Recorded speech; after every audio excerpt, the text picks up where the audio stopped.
Suportado naman ng ilang mambabatas ang pag-aproba ng Kamara sa panukalang magbibigay ng kapangyarihan kay Pangulong Ferdinand R. Marcos Jr. na suspindihin o bawasan ng excise tax sa petrolyo.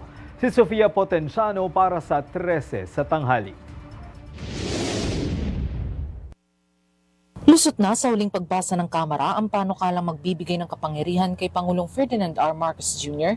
na suspendihin o bawasan ng excise tax sa langis, isang hakbang para agarang mapababa ang presyo ng petrolyo. Sa botong 247 na pabor, aprobado na ang panukalan na magbibigay sa Pangulo ng flexibility na umaksyon sa gitna ng pagtaas ng presyo ng langis sa pandaigdigang merkado. Ayon kay House Committee on Ways and Means Chairperson Miro Quimbo, tagumpay ito hindi lang para sa pamahalaan, kundi para sa mga ordinaryong Pilipino lalo na sa middle class na matinding tinatamaan ng pagtaas ng presyo ng langis. Gihit ni Quimbo, dapat mahigpit na bantayan ng Department of Energy at Philippine Competition Commission ang mga kumpanya ng langis upang maiwasan ang hoarding at profiteering sa oras na ipatupad dito. Para naman kay Sibak Party List Representative Brother Eddie Villanueva, moral na obligasyon ng pamahalaan na pag-ibayuhin ang lahat ng hakbang para mapagaan ang pasanin ng publiko sa gitna ng pagtaas ng presyo ng langis. Sa ilalim ng panukala, maaaring agarang umaksyon si Pangulong Marcos Jr.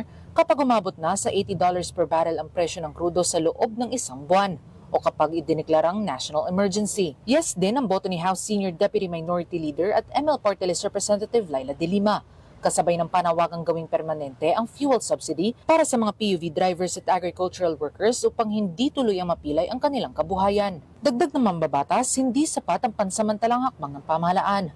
Kailangan nila maging proactive at mag-implement ng pangmatagalang solusyon. Sinigundahan nito ni Presidential Son at House Majority Leader Sandro Marcos. Kailangan na aniya ng direktang ginhawa ng publiko, lalo na sa tumataas na presyo ng langis. Aniya, kapag pansamantalang sinuspindi ng Pangulo ang excise tax, tinatayang hanggang 10 piso ang mababawas sa kada litro ng gasolina at 6 na piso naman sa diesel. Ang nasabing kapangyarihan ni Pangulong Marcos Jr. na bawasan o suspindihin ang excise tax ay mananatiling epektibo hanggang sa December 31, 2028.